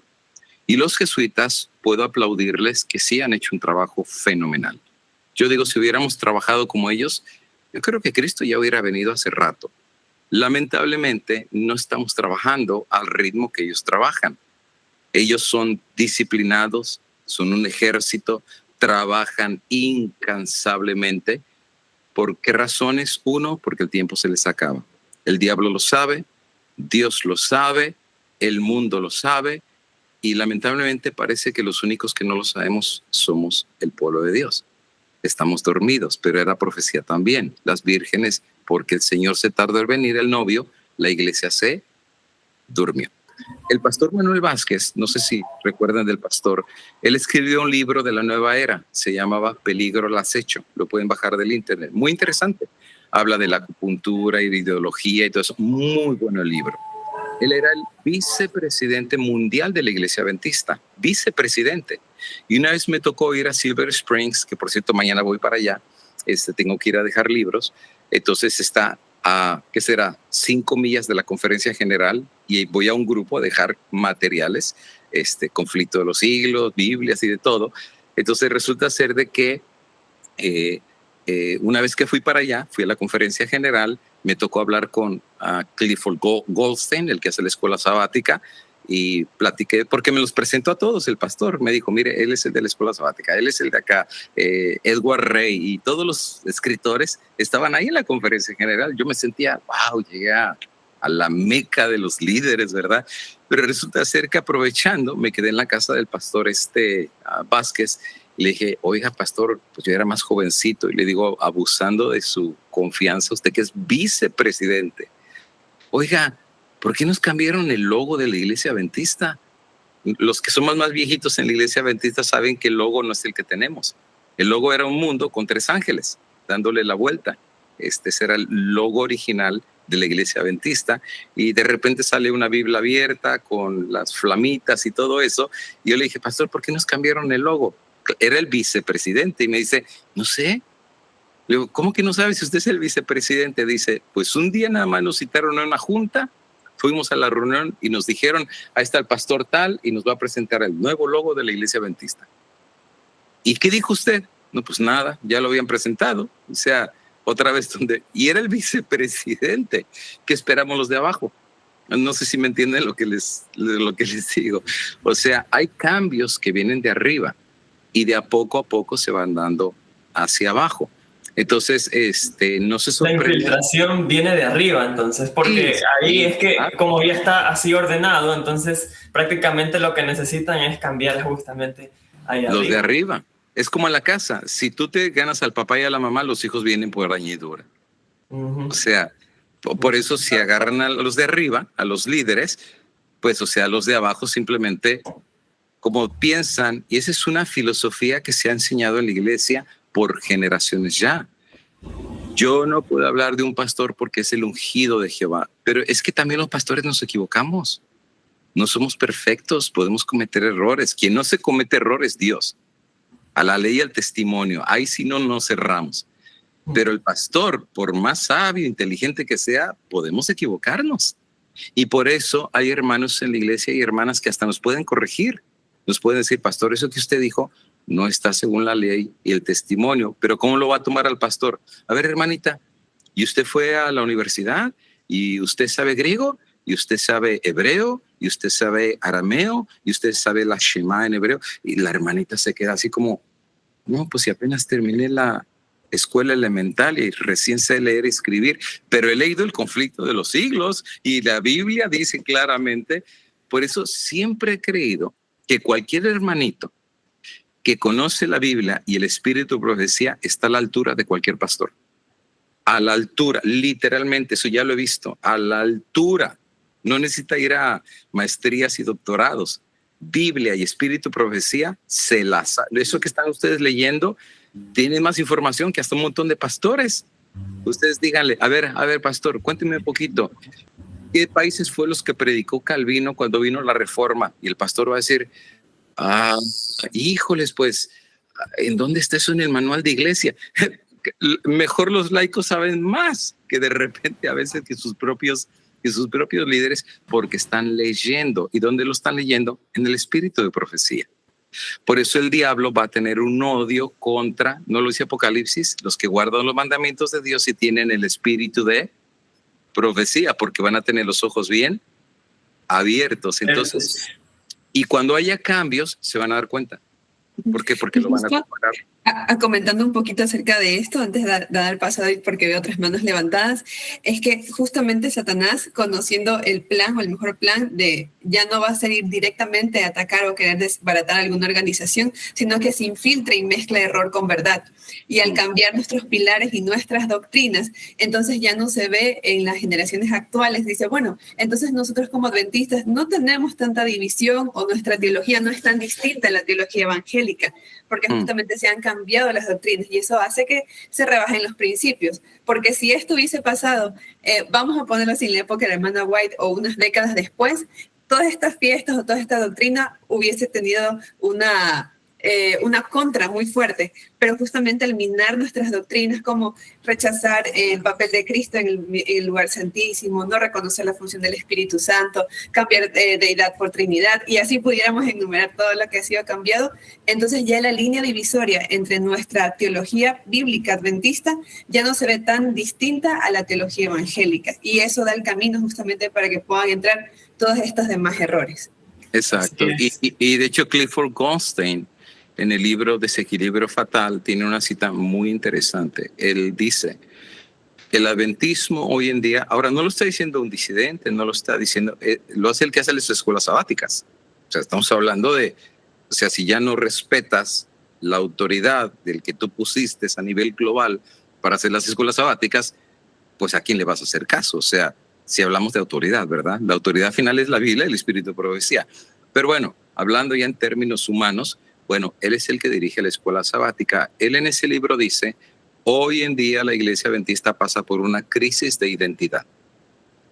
No sabemos quiénes, poco a poco hemos ido perdiendo nuestra identidad. Y si llegamos a perder la identidad, ¿cómo vamos a traer a otros a nuestra iglesia si ni siquiera nosotros sabemos quiénes somos? Que hace mucho sentido, tiene razón. Si no sabemos quiénes somos, de dónde venimos, qué creemos y hacia dónde vamos, ¿cómo yo voy a ponerme a predicarle a alguien lo que ni siquiera yo estoy convencido de que es una verdad que me ha cambiado a mí y que puede cambiar a los demás? Por esa razón, al perder la identidad, es como un país. Ecuador tiene su identidad, ¿no es verdad? O sea, sus comidas, sus costumbres, sus tradiciones. O sea, eso es lo que identifica a un ecuatoriano en lo que es. El mexicano, pues todo el mundo sabe que come chile, ají y que, desde chiquititos, en vez de darles leche, les dan jalapeños. O sea, bueno, no tanto así, pero o sea, de que comen ají, o sea, comen chile de arriba para abajo. Pero eso los marca como cultura, o sea, eso es sus hábitos y tradiciones y saben lo que es la diferencia entre un argentino, entre un ecuatoriano, entre un costarricense, un colombiano con sus arepas o la cuestión de un mexicano. Ahora, ¿qué diferencia la iglesia adventista? La hermana dice, si hay costumbres que se van metiendo y nos van haciendo muy a la semejanza de otras iglesias, entonces va a llegar un momento en que muchos razonen en la iglesia y digan, pues realmente no somos tan diferentes de los demás. Y hay más puntos de coincidencia que de diferencia. Y al final del día, muchos que ni saben lo que nos hace, lo que somos, van a decir, ¿cómo están haciendo los europeos?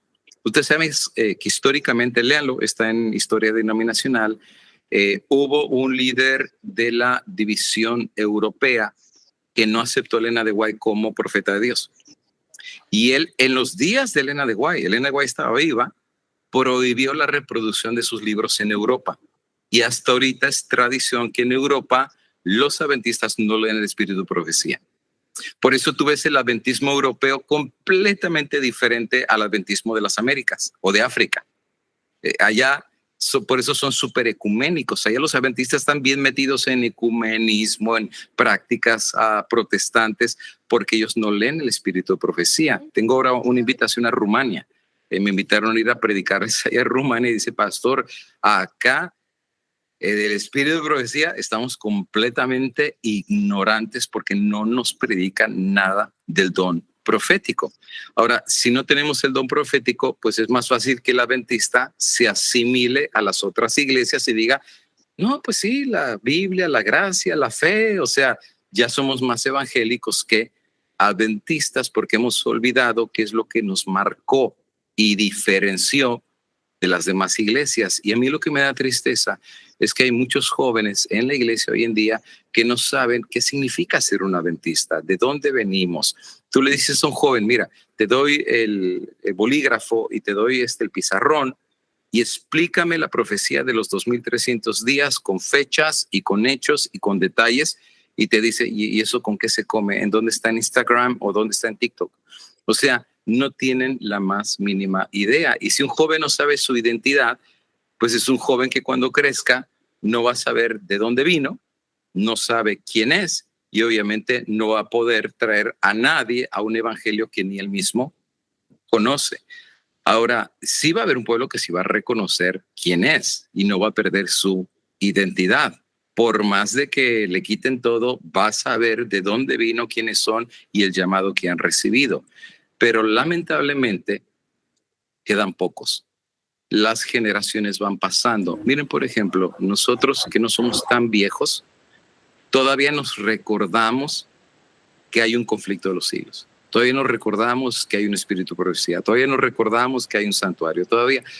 Pero los hijos de ustedes, si ustedes no mantienen esa flama y se les enseña a los hijos de ustedes en la iglesia lo de los 40 días de las mañanas con Jesús, lo del día del Padre, lo del día de la Madre, lo de la Navidad, lo de esto, lo de la música, lo de la guitarra eléctrica, lo de la batería, o sea, el mundo se trae a la iglesia. Los hijos nuestros van a crecer más similares al mundo, porque literalmente ya van a hablar con el mundo, vestirse como el mundo.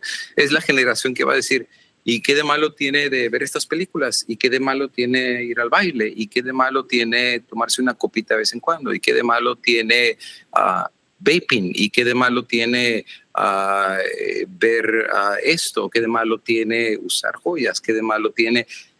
es la generación que todo lo cuestiona, nuestros hijos. Entonces, cuando tú te pones a pensar y dices, pues, ¿qué va a ser de la generación que sigue? Si la nuestra se está olvidando, y todavía nos acordamos un poco, pero nos estamos olvidando qué será de la generación que sigue. El diablo ha sido muy astuto. O sea, el diablo ha esperado el momento correcto para terminar de romper la identidad de lo que somos en la generación que sigue. Ha esperado. La de mi papá ya falleció, era de la generación aguerrida del adventista. Los papás de ustedes también, se los garantizo. La mía, pues todavía recordamos, pero con el paso del tiempo, pues la guardia ya no está tan fuerte como la generación pasada. Y la que sigue, pues ya es la generación que va perdiendo la identidad. Ahora imagínate los hijos de nuestros hijos. Prácticamente, pues ya el ecumenismo y todo eso para ellos va a ser como lo más atractivo del mundo. El diablo es astuto, obviamente. Sí, bueno, ya para cerrar, Pastor, muchísimas gracias por haber aceptado la invitación. Nos emocionamos muchísimo con David cuando su hermana nos comentó que nos confirmaba una fecha. Y nada más, pues, extenderle la invitación para que más adelante, de acuerdo a su agenda, tenemos muchas preguntas, hay muchos temas, apreciamos también toda su investigación, tanto de la actualidad como profética y muchos temas que nosotros tenemos muchas preguntas, así que pudiésemos estudiar juntos, indagar juntos y también recalcar pues que este no es un tema de miedo, no es un tema de asustar a los hermanos, sino que vemos esto que está ocurriendo a nuestro alrededor y es para que nos demos cuenta que Satanás no está jugando. Satanás no se metió en esta batalla para medio hacer las cosas, sino que las está haciendo y con tiempo y las tiene ya preparadas. Pero exacto, nosotros no estamos preparados y nuestra preparación es diaria con Cristo, que nuestra consagración sea cada día. Y pues aquí está un grupo de jóvenes que está queriendo aprender más, queriendo acercarse más al Señor. Así que, Pastor, la invitación está puesta cuando usted pueda incluirnos en su agenda. Mire que usualmente terminamos a las 9 de mucho, pero ya van a ser cuarto para las 11. El tema ha estado muy bueno, muy interesante. Seguro quedaron muchas preguntas. Muchas gracias a todos los que permanecieron también conectados. También nosotros subimos el video a YouTube y pues pedirle un mensaje final y ya para cerrar una oración también, una oración final para que cerremos la reunión y un mensaje para los jóvenes, un mensaje que nos lleve a la reflexión de qué realmente está pasando, mi querido pastor. Y muchas gracias por aceptar la invitación. Con gusto, con gusto. Bueno, la meditación final, o la palabra final serían dos. Número uno, la Biblia dice, Dios no mandará prueba más grande de la que podamos soportar. ¿Qué significa eso? No hay que tener miedo. Si Dios permite algo, es porque Dios sabe que lo podemos pasar. Y si Dios sabe que no lo podemos pasar, no lo va a permitir. Es así de simple y de sencillo. Yo confío en Dios. Y si Dios sabe que mi fe faltará, no mandará la prueba porque mi fe no será tan fuerte. Pero si Dios lo permite, pues mi responsabilidad es decirle, pues Señor, ayúdame porque soy falto de fe.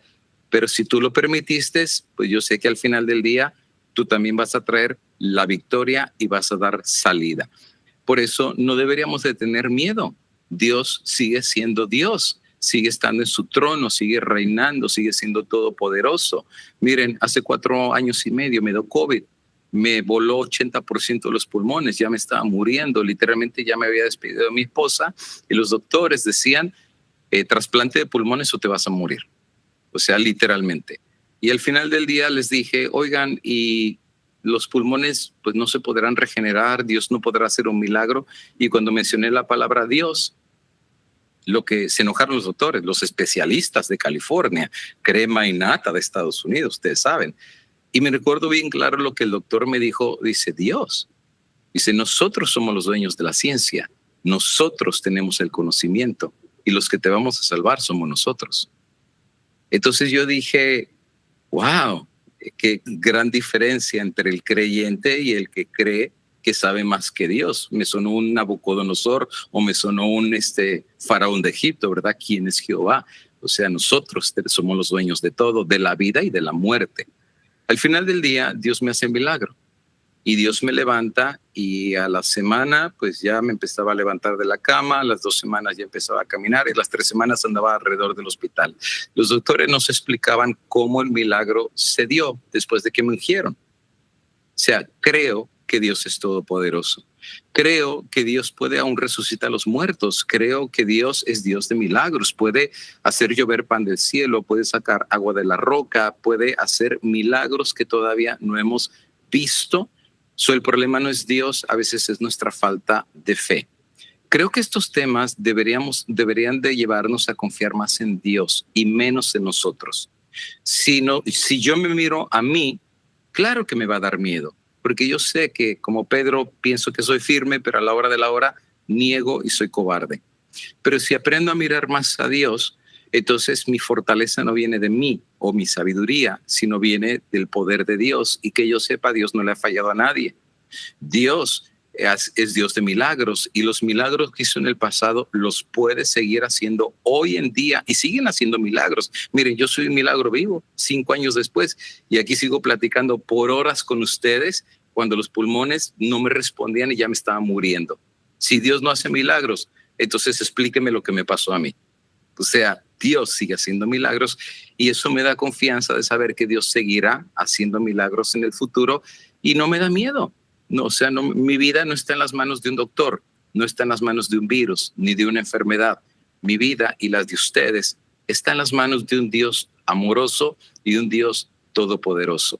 Hace un mes me tocó ir a una convocación a Chiapas. Rentaron un lugar de 1,000 personas y pues la gente vino. La gente vino y eso fue hermoso. Preguntas, respuestas, fue muy linda la convocación. Hubo concierto, hubo de todo.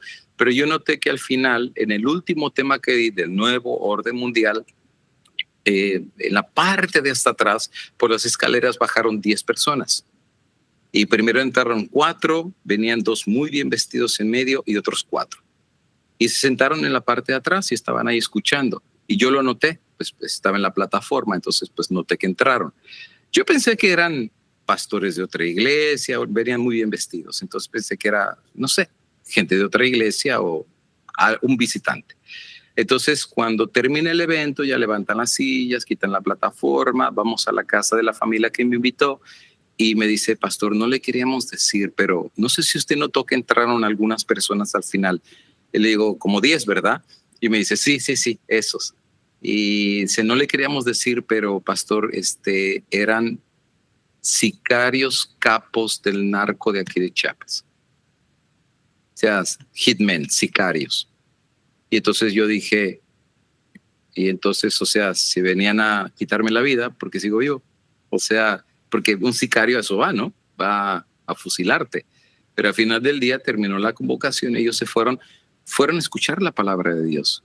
Porque había una moto que andaba en todo el pueblo diciendo gran predicación profética. Ellos escucharon y vinieron, pero no a quitarme la vida, sino vinieron a escuchar la palabra de Dios. Yo he entendido que nuestra vida está en las manos de Dios, no en las manos de un sicario, no en las manos de una enfermedad. Y eso que no nos traiga miedo. Yo estoy de acuerdo con la hermana. No deberíamos hacer nada por miedo, sino por amor. Por eso la Biblia dice, el perfecto amor echa fuera el temor. No hay que tener miedo. Nuestro Dios es grande y nuestro Dios es todopoderoso. Y el mensaje para los jóvenes es el siguiente. Creo que los que van a finalizar la obra van a ser los jóvenes. De eso estoy convencido. Creo que nosotros, esta generación, sentamos una plataforma, pero los que van a dar la batalla final van a ser los jóvenes. De eso ya lo vi cantidad de veces en la Biblia. Ustedes leen la Biblia. Cuando Israel está peleando contra los filisteos y nadie quiere pelear, y había ahí generales, capitanes, comandantes, soldados, entrenados por años de ser soldados, pero nadie quería salir a pelear con Goliat. Nadie. ¿Por qué? Porque le tenían miedo, era un gigante. Pero al final, ¿quién salió a pelear? Un muchacho, un niño, un adolescente. Y si lees las características de David, David era rubiecito, de ojos azules, dice que tenía ojos claros, y era chaparrito. Y los hermanos, nomás le llevaba de comida, es a lo que iba al campo de batalla, a llevarle de comer a sus hermanos. Pero cuando ve el gigante, dice que entró en él el celo de Jehová. Y aquí viene el punto importante. El Espíritu de Jehová va a entrar en los jóvenes que tienen amor por Dios. Y dice, ¿quién es este incircunciso que me está ofendiendo a Dios? Y dice, tú vienes a mí con espada y vienes tú con casco y con lanza, pero yo vengo a ti. No dijo ni vengo con piedras. Dice, yo vengo a ti en el nombre de Jehová de los ejércitos. Y con una pedrada fue suficiente para tumbar la cabeza del gigante y cortársela con su propia espada. ¿Quién fue? ¿Un general? No. ¿Un capitán? Menos. Fue un jovencito que nadie conocía. Un pastor de ovejas que se dedicaba a cuidar cabras y a cuidar ovejitas. Cuando viene la estatua de Nabucodonosor y van a tirar a todo el mundo al horno y suena la música, ¿cuántos se arrodillaron? Todos, excepto 3. Y los 3 no eran líderes de Israel, no eran ancianos de iglesia, no eran sacerdotes, no eran levitas, eran 3 jovencitos que propusieron en su corazón no contaminarse con la comida del rey ni con las costumbres de Babilonia. Son los que dijeron, no vamos a adorar. Son los jóvenes que hacen la diferencia y yo sé que van a hacer la diferencia. Jesús escoge apóstoles. El más viejo era Pedro, todos los demás eran adolescentes. Tenían 15 años, 16 años. O sea, esos son los que escogió Jesús. Yo creo que los jóvenes van a jugar un papel muy importante en el tiempo del fin y por eso el diablo los está jalando. Por eso el diablo les está dando tanto entretenimiento, redes sociales, TikToks y todo eso, porque sabe que cuando los jóvenes se despierten, los jóvenes van a pelear la buena batalla y van a finalizar lo que nosotros comenzamos, lo que nuestros padres comenzaron, los que los antepasados comenzaron. Ellos son los que van a dar el pregón final. Por eso, mi consejo a los padres es no le pierdan la esperanza a los jóvenes. No los critiquen, oren por ellos. Pídanle a Dios, Señor, mira, este joven es más tuyo que mío. Y yo sé que tiene luchas y yo sé que tiene pruebas, pero, Señor, no lo sueltes. O sea, dale de tu luz, dale de tu amor, hazle sentir que no lo has abandonado. Hazle sentir que tu compañía es real en él y que tú tienes un propósito para él y que por algo lo hiciste nacer. Dale un sentido a su vida y a mí, pues que yo no lo esté regañando porque ya fuera el diablo y el mundo, o sea, ya los tienen apaleados y que no lleguen a la casa y también nosotros los apaleemos. No, creo que los padres deberíamos orar más por los hijos. Deberíamos hablar un poquito más con los hijos, aconsejar un poquito más con los hijos, leer más la Biblia con los hijos y ponerlos en las manos del Señor. Y los jóvenes, el único consejo que puedo dar es, Dios sigue creyendo en ustedes. Crean ustedes también en Dios. Dios no ha perdido la esperanza por ustedes. No pierdan la esperanza en Dios. Y Dios sigue trabajando por ustedes. Sigan trabajando por Dios, porque al final del día Dios va a honrar a los jóvenes de una manera maravillosa. Agradezco grandemente a cada uno de ustedes por su presencia en el día de hoy y esperamos que, si Dios nos da la vida, en un futuro no muy distante, podamos otra vez poder compartir con ustedes. Tengo en oración a Ecuador para que Dios les pueda dar lo que ya está pasando en cantidad de países. Dios les está dando imprentas para imprimir el conflicto de los siglos y les está dando puestos de avanzada para salir al campo, para aprender a ser misioneros. Acabo de regresar de Chile. Acabamos de dedicar la imprenta y se repartieron 400 conflictos de los siglos y se recogieron casi 9 millones de pesos de ofrenda solamente en el sábado. 9 millones de pesos para la siguiente producción de libros que se van a hacer en Chile. Y saben, la gran mayoría de los que vinieron eran jóvenes. Venían con muchas preguntas y yo me la gocé de estar con ellos.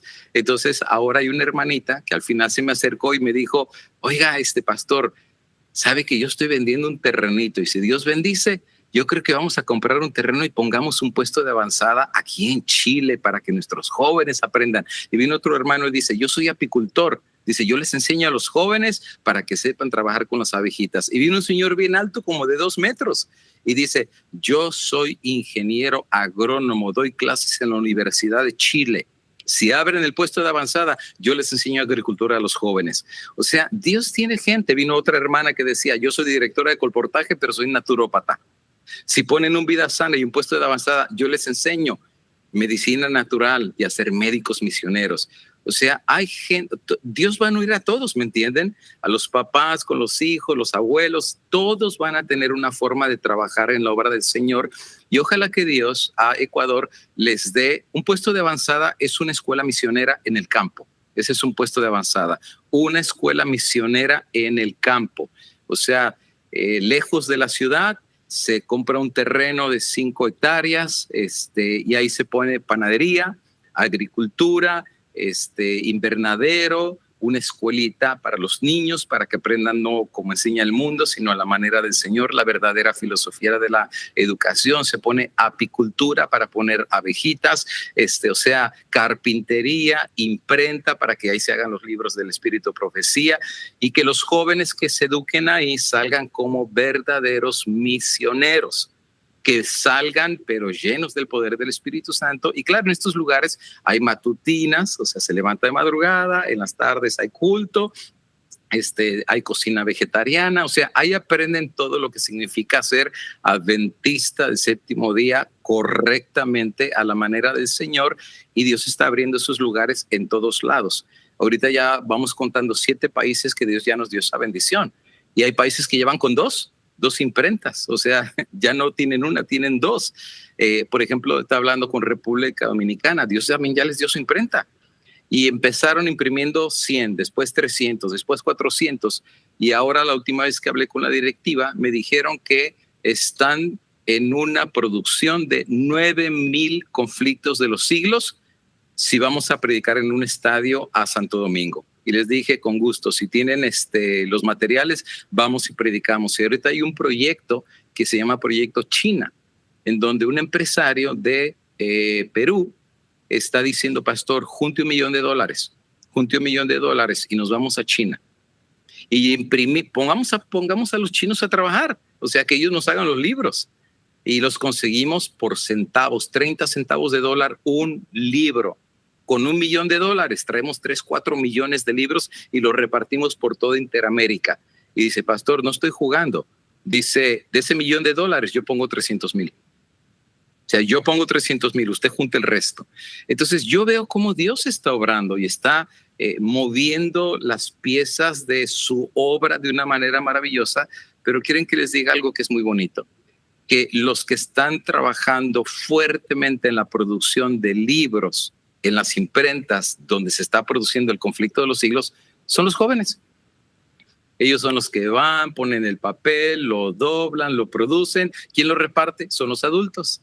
Y hay jóvenes que hasta se suben a los autobuses y uno se pone con un altavoz en la entrada del autobús y otro en la parte de atrás, y en lo que va a la corrida del autobús de 1 cuadra, 2 cuadras, les da rapidito el evangelio. Dicen, hermanito, Cristo viene, tengo libros atrás que te dice acerca de que Cristo viene y está a todas las puertas, y el que quiera libros, solo traemos 20 libros, así es que, y la gente en el camión se los arrebata. O sea, ve un despertar entre los jóvenes cuando se les da un sentido de misión. Pero llevarlos a calentar una banca a la iglesia, pues se van a aburrir y va a llegar el momento que van a perder el interés por la religión y las cosas espirituales. Pero sacarlos afuera a pelear y a trabajar, eso va a tener a los jóvenes metidos en la obra del Señor. Y saben ustedes que en Ecuador hay varios grupos de fuerte pregón, y yo no sé si se organiza algo. Primero se comienza, pues uno va, se tiene una convocación y se tira el proyecto. La segunda vez que uno va al país, se hace la recolección para las máquinas. Y la tercera vez, uno va a inaugurar las máquinas, que es lo que hicimos con Chile, lo que hemos hecho con República Dominicana, y ahora viene para Estados Unidos y Panamá, y hay otros países que lo están haciendo. Y espero que si Dios nos da la vida, pues Dios le pueda dar esa virtud a Ecuador. Las máquinas se quedan en el país, no se vienen para acá. Los libros se quedan en el país, no se mandan para acá. Los libros se quedan en el país para la obra misionera del país. Esperamos que Dios les pueda bendecir grandemente. Planto la semillita nada más para que la vayan analizando y meditando, y que estos estudios que están teniendo, que son tan maravillosos, no se desanimen, sigan adelante, porque para decirles la verdad, lo único que al final del día vale la pena invertir nuestro tiempo es buscando el reino de Dios. Hermano David, muchas gracias. Hermana Eli, muchísimas gracias. Y a los que nos acompañaron, también muchas gracias. Hagamos una palabra de oración y con eso hacemos nuestras actividades del día de hoy. Padre nuestro, te damos infinitas gracias por la oportunidad de haber estudiado tu palabra. Tocamos varios temas, pero al final del día todo aterriza en que tenemos que aprender a ser fieles y leales solamente a ti. A la ley y al testimonio. No ha cambiado. Tú eres el mismo ayer, hoy y por los siglos. Y seguimos confiando en una palabra que no cambia. Cuando las culturas cambian, cuando las ideologías cambian, cuando las filosofías cambian, tu palabra permanece como una roca sólida y como una lámpara que ilumina nuestro camino. Te quiero pedir que bendigas a mis hermanos en sus hogares, en sus vidas, en sus iglesias, en el servicio que dan a tu obra, para que puedas mostrarles cuál es el propósito que tienes para ellos, para sus hijos, para sus familias, para sus hogares. Que Dios nos bendiga, que Dios nos guarde, que haga resplandecer su rostro sobre nosotros, que de ti y de mí el Eterno pueda tener misericordia y pueda poner en nosotros el día de hoy, al haber dedicado este tiempo, al pasar tiempo con Jesús, la dulce paz que Cristo da en el corazón de aquellos que lo buscan con sinceridad, en el nombre de Jesús. Amén y amén.